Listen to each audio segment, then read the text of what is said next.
Welcome to 1337, the Future of Podcast. I'm Max, and with me today is Sophia, and we're diving deep into the world of Empire Falls. Empire Falls. A novel by Richard Russo that won the Pulitzer Prize. Yeah. You might think a deep dive into a fictional town is, well, fictional. Right. But trust us, this one is packed with insights into human nature and the ripple effects of the past. It's true. Empire Falls, though, fictional offers a lens through which we can examine universal themes of family loss, power dynamics, and even the search for redemption. Okay, so first let's set the scene for you. Imagine a fading town in Maine. Okay. Called Empire Falls its lifeblood. The textile mill has shut down, leaving behind a sense of stagnation and a community grappling with an uncertain future. It's fascinating how Russo uses the setting itself as a symbol of decline. Even the name Empire Falls suggests a fall from grace, a loss of power and prestige. And within this setting, we meet Miles Roby, our protagonist. Yeah. He's managing the Empire Grill, a diner owned by the formidable Mrs. Whiting, whose family used to own the mill. Talk about being caught in the web of the town's history. Miles is the anchor of this story. He's introspective, burdened by a sense of responsibility, and constantly trying to make sense of his life and the town around him. His personality is really shaped by his past, especially his complex relationships with his parents. You see, his father, Max, was unreliable and often absent, leaving Miles to shoulder the weight of responsibility. This dynamic between Miles and his father really highlights the theme of generational echoes. Miles is almost trying to compensate for his father's shortcomings by being overly responsible, even to his detriment. And it's not just his father. Miles' relationship with his mother, Grace, also looms large.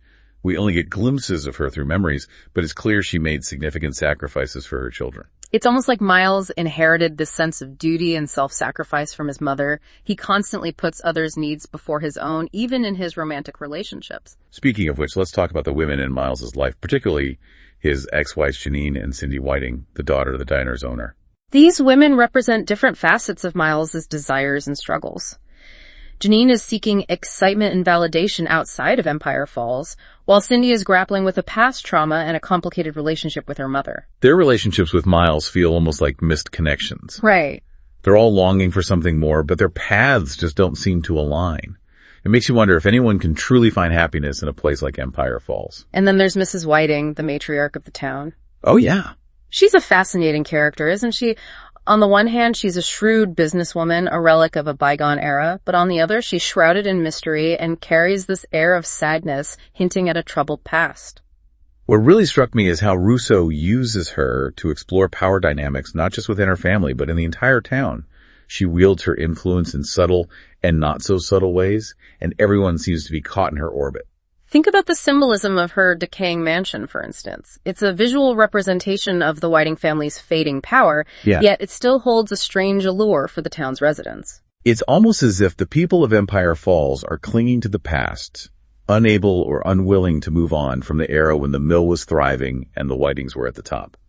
And this clinging to the past is evident in other characters as well. Remember Horace, the aging reporter? Oh, yeah. He's a living archive of the town's history, but he also seems trapped by it. Right. He's seen it all, the rise and fall of Empire Falls, and he's become cynical and disillusioned. It's like he's given up hope for any real change. His cynicism is almost a defense mechanism, a way to protect himself from the disappointment of seeing the town he loves continue to decline.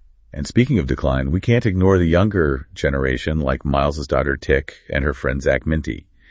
They're growing up in a town with limited opportunities and a pervasive sense of hopelessness. It's almost as if the town itself is holding them back, limiting their potential. Zach's Russian roulette incident is a tragic example of the desperation and reckless behavior that can arise from this sense of being trapped. That scene was truly shocking. It really shook me as a reader, and I think Russo used it to highlight the underlying violence that simmers beneath the surface of Empire Falls.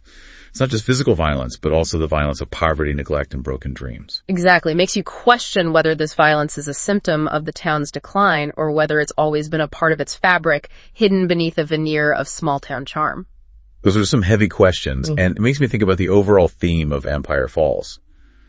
What do you think Russo is trying to say about small-town life, about the past, and about the possibility of hope and redemption? That's a great question, and I think it's one that we'll continue to explore as we delve deeper into the story. We've talked about the setting, the characters, and the sense of decline that permeates the town. But now I want to focus on Miles Roby. He's the heart of this story, a man pulled in so many directions, always trying to do what's right. What makes him such a compelling character for you? Miles is so relatable because he's flawed. He's not some heroic figure. He makes mistakes, doubts himself. He's just an ordinary guy trying to navigate life's complexities, and that's what makes his struggles and triumphs resonate with us. He's carrying a lot of baggage from his past, the weight of his family history, the expectations of others. How do you see those burdens shaping his outlook on life? Well, he's definitely marked by his father's absence and unreliability. It's like he's internalized this need to be the responsible one, the anchor for everyone around him. He feels responsible for his daughter, took his brother David, even his ex-wife Janine to some extent. And it's not just about fulfilling obligations, is that there's a deep empathy in Miles, a desire to see the good in people, even when they're not showing their best sides. Absolutely. Look at how he treats his father, Max. Max is constantly disappointing him, letting him down, yet Miles still tries to help to offer support. It's a complex mix of love and frustration, and it speaks to Miles's capacity for forgiveness. That same empathy extends to his relationships with women. He sees Cindy Whiting's vulnerability, her pain, and he wants to save her from it, but their relationship is so fraught with complications. It's a fascinating dynamic. There's this shared history, a childhood connection that never quite faded, but there's also the power imbalance, the fact that Cindy's mother controls his livelihood. It creates this sense of being trapped, doesn't it? Like they're both caught in a web of obligation and desire, unable to break free. And then you have Janine Miles' ex-wife. She's moved on with Walt Comeau, this flashy character who calls himself the Silver Fox, but she seems to be searching for something more, something she feels is missing in Empire Falls. It's almost as if each of these women represents a different path for Miles, different possibilities for love and happiness, but none of them seem to lead to a clear resolution. Right, and that ties into this overarching question of whether anyone can truly escape the pool of Empire Falls, whether it's possible to find fulfillment and contentment in a place that's seemingly stuck in the past. It's not just the romantic relationships that are complicated. Miles's relationship with the Empire Grill itself is fascinating. It's his livelihood, his refuge, but it's also a symbol of the town's decline. Russo does a brilliant job of using the diner as a microcosm of Empire Falls. It's a place where people gather, share stories, and grapple with their lives. It's seen better days, just like the town, but there's a certain resilience to it, a sense of community that endures. And the people who frequent the Empire Grill, they're a cast of characters in their own right. Sure. You have Charlene, the waitress, who's like a sister to Miles Horace, the cynical reporter, and John Voss, the quiet busboy who becomes a target for Zach Minty's cruelty. John Voss is such a tragic figure. He represents the lost potential of Empire Falls, the way that dreams can be crushed by circumstance and cruelty, and his story raises questions about responsibility and complicity. How do we respond when we witness injustice? Do we stand up or do we look away? Those are questions that Miles grapples with throughout the novel. He's constantly trying to do the right thing to protect those he cares about. But he's also aware of his own limitations. He can't save everyone. And sometimes his efforts to help backfire. Remember, when he tries to intervene in Zach's bullying of John Voss, his actions inadvertently lead to the Russian roulette incident, which has devastating consequences. That incident is a turning point in the story. It shatters the illusion of safety and exposes the dark undercurrents of violence that run through Empire Falls. It makes you question whether violence is inevitable in a place like this, or whether it's a consequence of specific choices and circumstances, and it forces us to confront the uncomfortable truth that sometimes good intentions aren't enough. It's heavy stuff. But amidst the darkness, there are also moments of grace, of human connection, of resilience. What are some of the instances where you saw those glimmers of hope shining through? Well, I think Miles's relationship with his daughter Tick is a source of hope, despite all the challenges he's facing. He remains a devoted father, determined to give her a better life. There's a beautiful scene where he takes her to Martha's Vineyard, a place that holds happy memories for him from his childhood. It's a gesture of love, a way of trying to shield her from the negativity of Empire Falls. It's a reminder that even in the most difficult of circumstances, love can endure and offer a sense of purpose. And I think Miles's search for understanding about his mother Grace is another example. He's trying to piece together her story to make sense of her choices. And in doing so, he's also confronting his own past. It's a journey of self-discovery, isn't it? He's learning to let go of anger and resentment, to embrace forgiveness. And that's a powerful message, especially in a story that's filled with so much pain and regret. And for those listening, if you're enjoying this deep dive, be sure to visit 1337podcast.com for more insightful content and discussions like this one. Now let's delve a little deeper into the ending of Empire Falls and what it reveals about the characters and the town itself. We've been exploring the complexities of Empire Falls, and I have to say this ending is both hopeful and heartbreaking, Miles's decision to take Tick to Martha's Vineyard, the place that holds his own happy memories of his mother. It's a powerful act of love, isn't it? It is. He's trying to give Tick a fresh start, a chance to escape the shadows of Empire Falls after what happened with Zach and the ripple effects of that tragedy. Miles knows she needs a safe haven.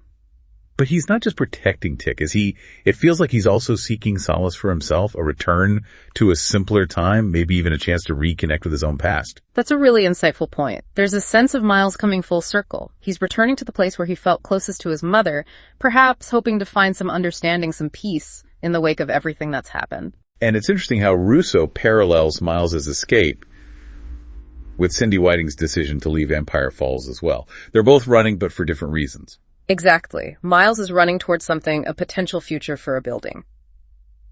Tick a chance for healing. Cindy, on the other hand, is running away from her past, from the toxicity of her family, from the weight of expectations that have been placed upon her. It makes you wonder if true escape is even possible. Can you ever really outrun the ghosts of your past? Or will they always find a way to catch up with you? That's the question that lingers, isn't it? And I think Russo leaves it open for us to ponder. There are no easy answers in Empire Falls, but there is a sense that change, even if it's painful and uncertain, is necessary for growth. There's a scene near the end that really struck me where Miles encounters Charlie Maine on Martha's Vineyard, the man who had a relationship with his mother Grace all those years ago. Yeah. What did you make of that encounter? It's such a poignant moment. It brings the past crashing into the present, forcing Miles to confront the complexities of his mother's life, the choices she made, and there's a sense of forgiveness there, a letting go of old resentments. It's almost as if by understanding his mother's past, Miles is finally able to understand himself better, to make peace with the man he's become. And that's one of the most powerful themes in Empire Falls, this idea of finding grace, of recognizing the humanity in others, even those who have hurt us. It's not a simple story, is it? There's loss, regret, even violence, but there's also love, resilience, and those small moments of redemption that make life worth living. It's a story that stays with you, and I think anyone who's ever felt stuck in a rut, burdened by the past, or searching for a sense of belonging, will find something to connect with in Empire Falls. Will said. Empire Falls is a testament to the power of storytelling, to a way that fiction can illuminate the truths of our own lives. It encourages us to look beyond the surface, to examine the complexities of human relationships, and to find beauty and meaning in the most unexpected places. It's been a pleasure diving deep into Empire Falls with you. And for our listeners, if you're looking for more thought-provoking discussions, be sure to visit 1337podcast.com. We'll be back next time with another deep dive into a different topic. Until then, happy reading. Thank you for joining us on this deep dive. We'll see you next time. Strength and honor. I am Spartacus. Thanks for watching. Tap into 1337podcast.com.